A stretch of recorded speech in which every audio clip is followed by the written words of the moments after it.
Hey, sweetie. Yes. You know how, like, when we were at the Paranormal conference last weekend, they just kept on asking us over and over and over again how we got started into this? Yes. What do you think we tell them? What do you think we tell them? Yeah, should we tell them about how we got started? Tell them how we got started? Yeah. We never did a video on that I before? don't think so. Well, I guess it's time.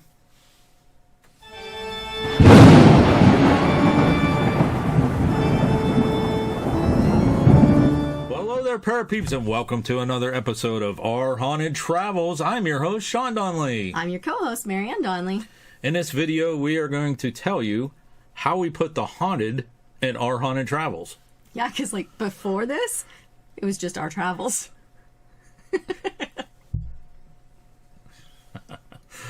All right, so we are going to take you back, way back to 2010, when it all began. Mm-hmm.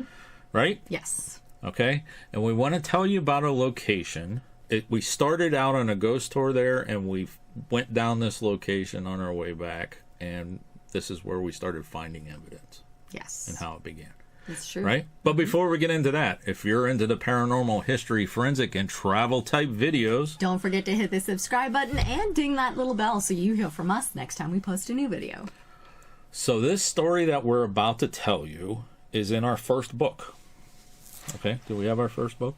But of course, it's on the shelf. That's right. Our Haunted Travels Volume 1. And we talk about, there's a chapter in this book that talks about this. Mm-hmm. But we're going to summarize it here.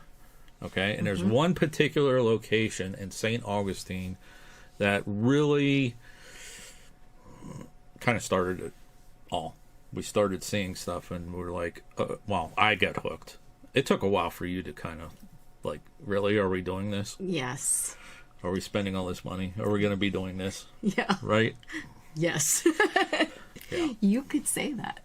So this is when we actually created the channel, created the database.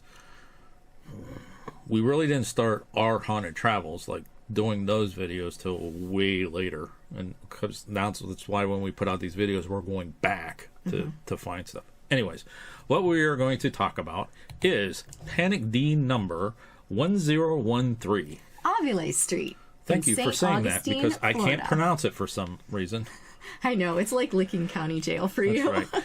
Aviles. You got it. Aviles Street. Woo! Right. It's in St. Augustine, Florida. Yes, it's open to the public because it's a street. True. Okay. So before we start going into our stuff, let's do a little bit of history about the street and the St. Augustine and all that kind of stuff. So watch this video and we will be right back. Aviles Street is not only one of the oldest streets in St. Augustine, Florida, but it also holds immense historical and cultural significance that reflects the city's diverse heritage. This thoroughfare offers a glimpse into the past, showcasing the evolution of St. Augustine from its colonial roots to its current status as a vibrant tourist destination. Here's a short overview of its rich history. Aviles Street traces its origins back to the early days of Spanish colonization, established shortly after the founding of St. Augustine in 1565 by Pedro Menendez de Aviles, who was the first governor of Florida. This street was named in his honor, symbolizing the Spanish influence that permeated the region. The establishment of Aviles Street was a strategic decision, as it connected key areas within the settlement, facilitating trade and communication among early settlers. The street is emblematic of the Spanish colonial urban planning style, characterized by its narrow, winding pathways that were designed to provide shade from the intense Florida sun. The layout included not only the street itself, but also adjacent plazas that served as communal gathering spaces for residents. The design mirrors the era's social structure, emphasizing the importance of public spaces in community life. As St. Augustine transitioned into the 1800s, Aviles Street evolved into a bustling, cultural, and social epicenter. The street became lined with various businesses, including shops, taverns, and artisan studios, which catered to both locals and visitors. The presence of residential homes along the street fostered a close-knit community atmosphere where neighbors interacted regularly. This period also saw Aviles Street hosting numerous social events, festivals, and markets that celebrated the city's diverse cultural heritage. The architectural landscape of Aviles Street is a testament to the various influences that have shaped St. Augustine over the centuries. Visitors can observe a captivating blend of styles, including the Spanish colonial architecture with its stucco exteriors and red-tiled roofs, Mediterranean revival elements that emerged in the 20th century, and Victorian influences that reflect the prosperity of the era. Each building tells a story, contributing to the street's unique historical narrative. In the latter part of the 20th century, a renewed interest in historical preservation emerged, leading to significant efforts aimed at maintaining the integrity of Aviles Street. Local historians, preservationists, and city planners collaborated on restoration projects that sought to revive the street's original character while adapting to modern needs.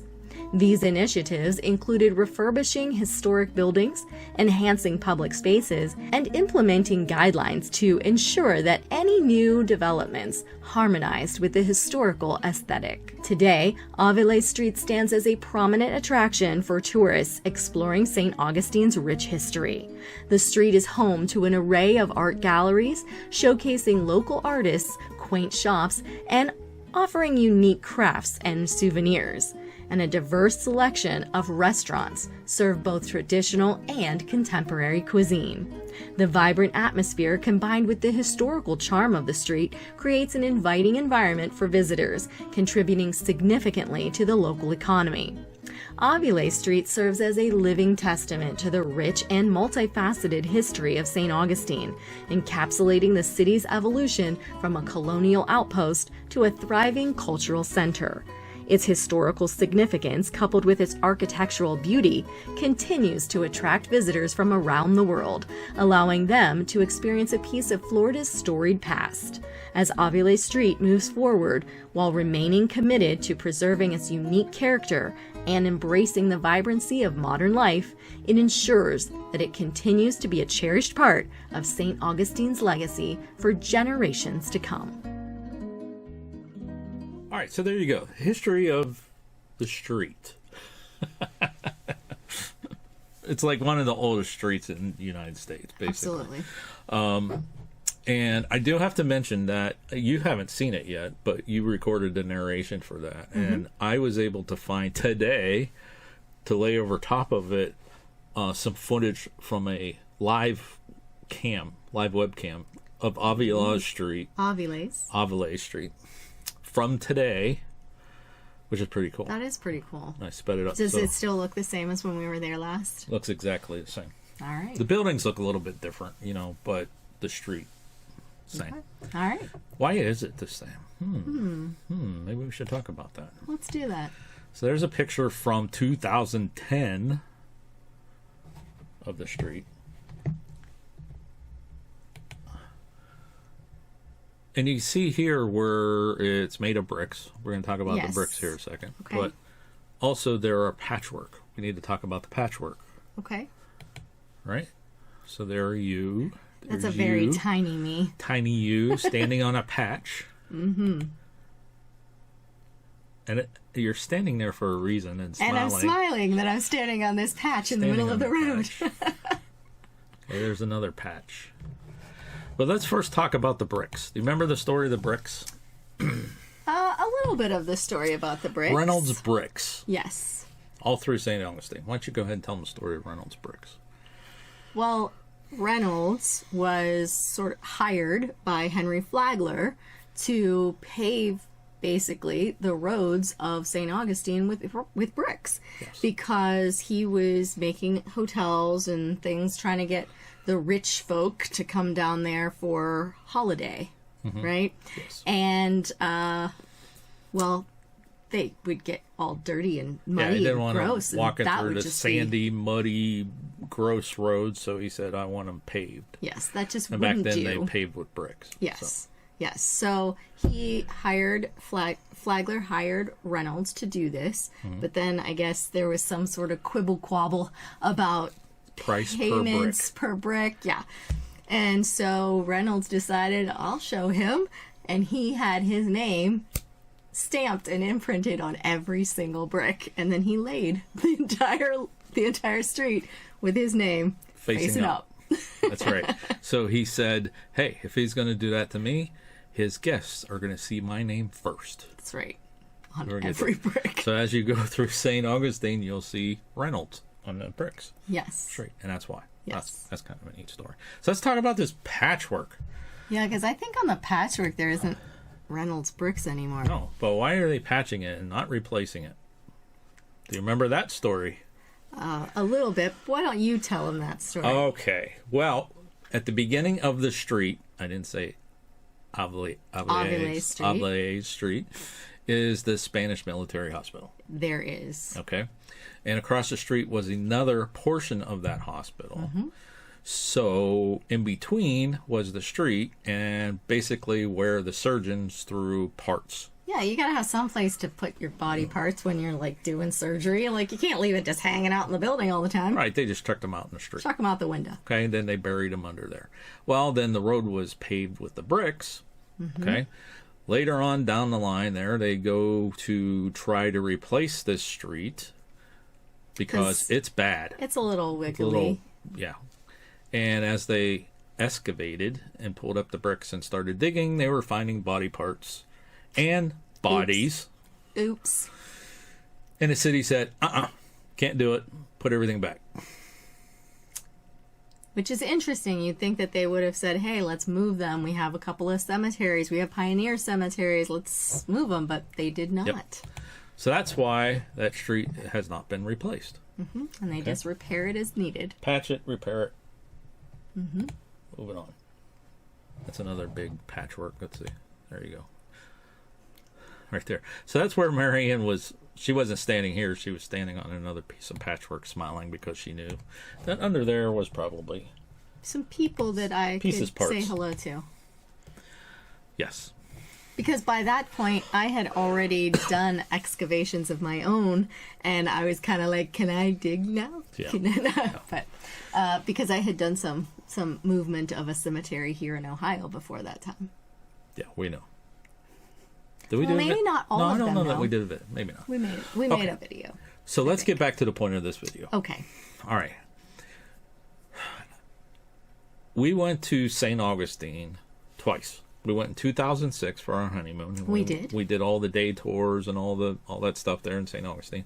Then we went back in 2010. And when we were going back, I said, well, let's find something that we haven't done. So I was doing some research online before we left, and I found a couple of things that I thought might be different. Yeah, you could see the lighthouse at night. Yes, you could climb the lighthouse in the dark. Just so happens it was a ghost hunt at the lighthouse.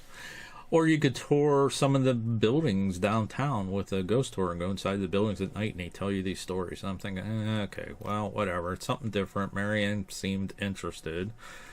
Let's go ahead and do it. Well, I just wanted to do something different for you. Yeah, that was our first ghost hunt and ghost tour. And it led to all You of never this. did them before, right, without me? No. Mm-mm. I didn't either. Right? Mm-mm. And it led to a life of... pricey fun. Yeah, pricey fun. All right, so here's how this kind of began. When we were done with the ghost walk that started at the Spanish military hospital, went all the way to the fort and down to the gates and the Huguenot cemetery and the drugstore and Talamano cemetery and all these different places. And the tree. The tree. It's a special tree. Yeah.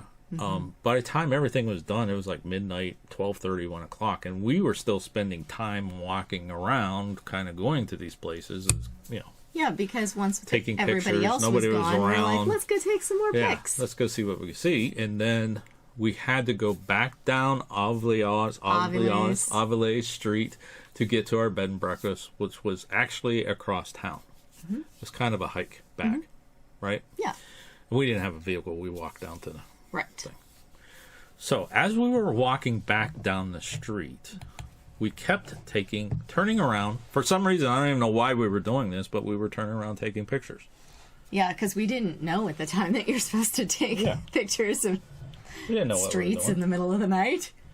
So I don't know if you could see there in the middle that they're starting to form orbs.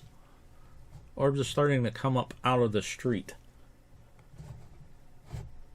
Actually, I wish I had a pointer.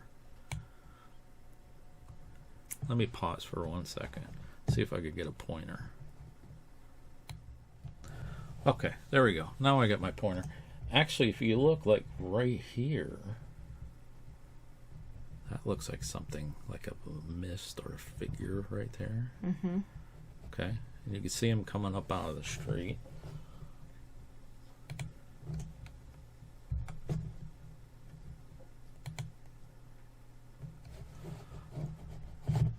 Oh, there they are, right here. You can see them along the building there.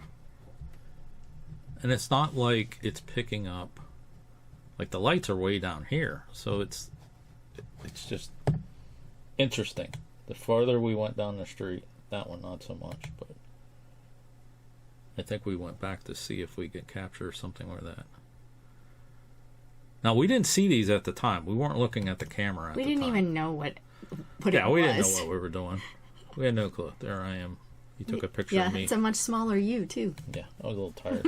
Look at this one. They're all through here.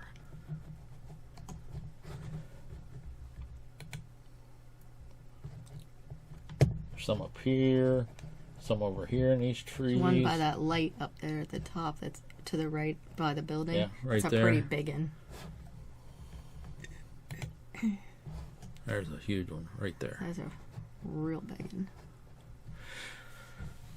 So, like I said, we didn't really realize what we captured until like a couple years later when we're starting to go through our pictures and video and stuff like that and adding it to the database. And this is, did I say that in this? This 1013. is 1013, which it's Panic like D, the 13th location added to the database. Mm-hmm. So this was really early in the beginning. Yeah, and you might think, well, why isn't it number 1,000? You know, we're the very first one. You know, the first one was the Spanish military hospital.